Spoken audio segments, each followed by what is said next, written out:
I've been obsessed with this clip since I was a kid.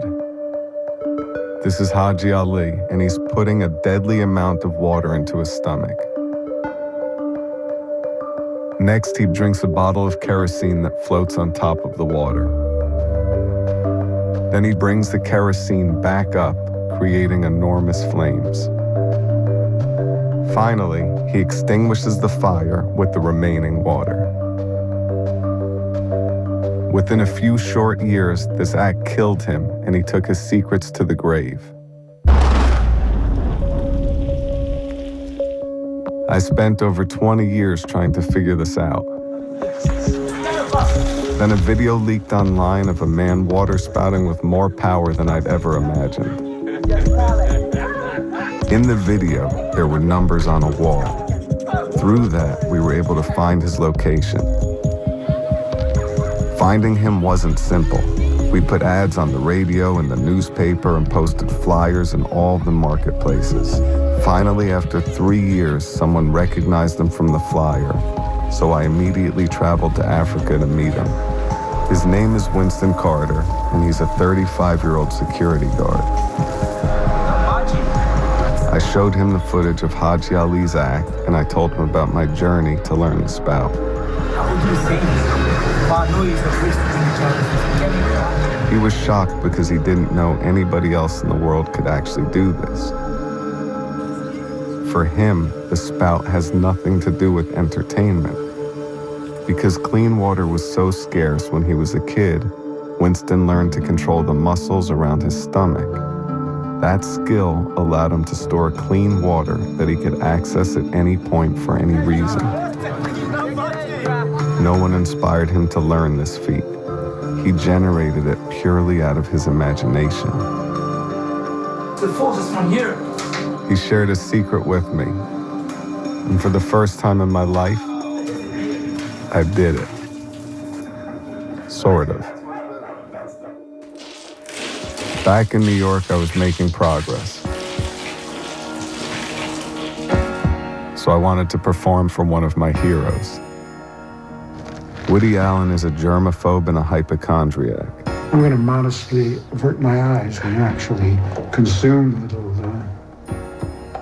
So to heighten the experience for him, I decided to add fish to the equation.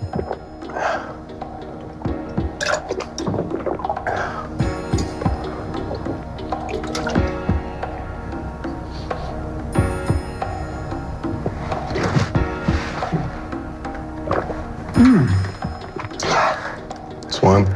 Excuse me. It's one down. Mm-hmm.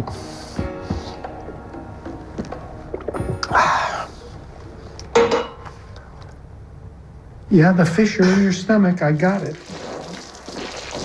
I spent hours and hours spouting nothing but water. I was worried that the fish might never come out.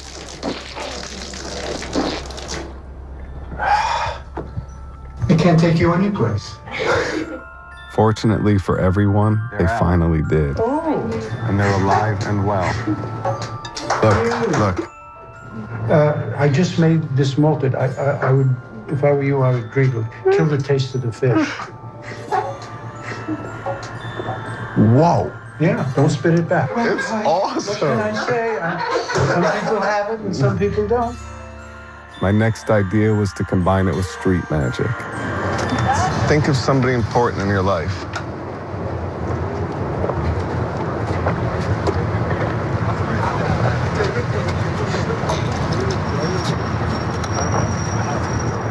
You threw the quarter right there. The name will appear right there.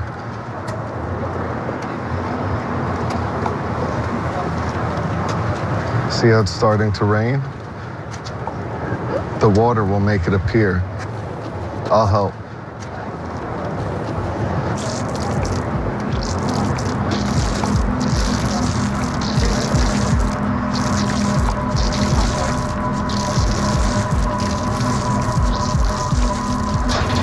Oh my God! Oh my God! What the? Oh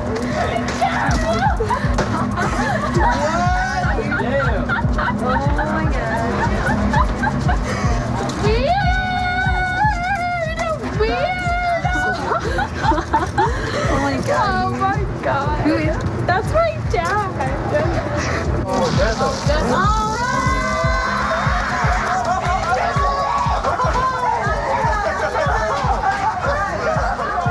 Now that my spout was getting stronger, I was ready to try kerosene. Every expert I consulted told me that I absolutely should not do this. If you get any of that oil into your lungs, it'll cause a pneumonitis, which is an inflammation of the lung, which can cause severe damage. There's a chance that you could inhale some of this and you could die. I've done extreme things with my body. I've held my breath for over 20 minutes. I've been frozen in a block of ice, and I've even fasted for 44 days. All of these were tests of endurance with unknown outcomes. But there's hard evidence that ingesting kerosene will lead to death. To force myself to go through with it, I asked Robert De Niro if I could attempt it at the opening of his Nobu Hotel. How you doing, boss? Thank you so much for doing this. As simple as it looks, this was one of the scariest moments of my life. Cheers, Nate.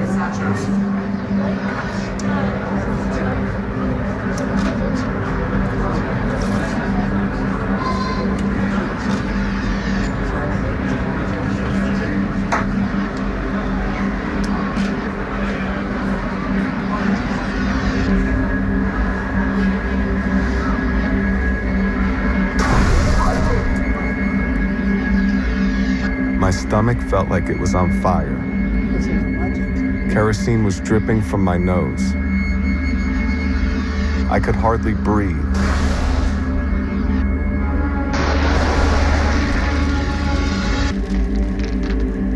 But I considered my first attempt a success because I made it through. This is awesome. And this amazing feat that I once thought to be impossible was finally a reality.